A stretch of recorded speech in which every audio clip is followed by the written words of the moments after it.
बच्चों नमस्ते। आज मैं आपके लिए एक कहानी लेकर आई हूँ। उस कहानी का नाम है घर की खोज। इसके लेखक हैं राजेश श्रीवास्तव और ये प्यारे प्यारे चित्र बनाए हैं नयन अभिरामा ने। आइए मैं आपको इस छोटे से बच्चों की कहानी सुनाती हूँ। इसका नाम है रामू। शाम का समय था। नन्हा रामू अपने घर के बाहर खेल रहा था। उसे एक सुंदर खरगोश दिखाई दिया। रामू का मन हुआ वह खरगोश को पकड़ ले। वह खरगोश की ओर दौड़ा। रामू को अपनी ओर आता देख खरगोश भाग निकला। रामू ने खरगोश का पीछा किया। खरगोश छलांग लगाता हुआ रामू को दूर तक ले गया। आगे घनी झाड़ियां थी। खरगोश घनी झाड़ियों में गुम हो गया। दौड़ते दौड़ते रामू थक गया। उसने सोचा घर लौट चले, पर खरगोश पकड़ने की धुन में वह बहुत दूर आ गया था। उसका घर कहीं दिखाई नहीं दे रहा था। रामू रोने लगा। उसे रोता देख एक गिलहरी पेड़ के नीचे आई। गिलहरी ने रामू से कहा, नन्हे बच्चे मत घबराओ, क्यों रोते हो मुझे बताओ। नन्हे बच्चे मत घबराओ, क्यों रोते हो मुझे बताओ। रामू ने कहा, मैं अपने घर का रास्ता भूल गया हूँ। बस इसी बात के लिए रोते हो? गिलहरी ने कहा, तुम मेरे घर चलो, वहीं रहना।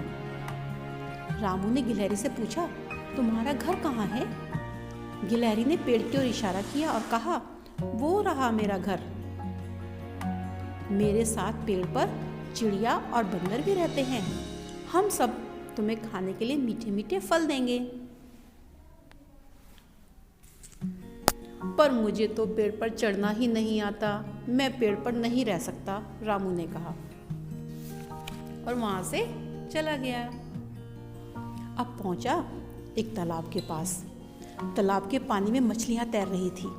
मछली ने पूछा, नन्हे बच्चे मत घबराओ, क्यों रोते हो मुझे बताओ। रामू बोला, मैं अपने घर का रास्ता भूल गया हूँ। मछली ने कहा, इसमें रोने की क्या बात है, तुम मेरे घर आकर रहो। मेरे साथ तालाब में बहुत सारी मछलियाँ हैं, कछुए हैं और मेंढक भी रहते हैं।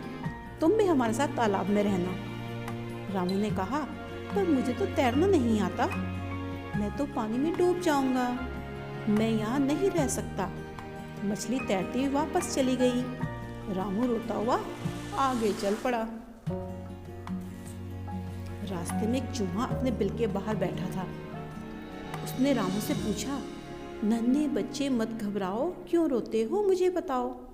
रामू बोला, मैं अपने घर का रास्ता भूल गया हूँ, क्या तुम मेरे घर का रास्ता बता सकते हो। चूहे ने कहा, मैं तुम्हारे घर का रास्ता नहीं जानता, पर तुम मेरे घर में आकर रह सकते हो। रामू ने चूहे के बिल की ओर देखा। इतने छोटे बिल के अंदर तो मैं जा ही नहीं सकता, मैं यहाँ कैसे रह सकता हूँ। रामू फिर चल दिया। रास्ते में रामू को मधुमक्खी मिली।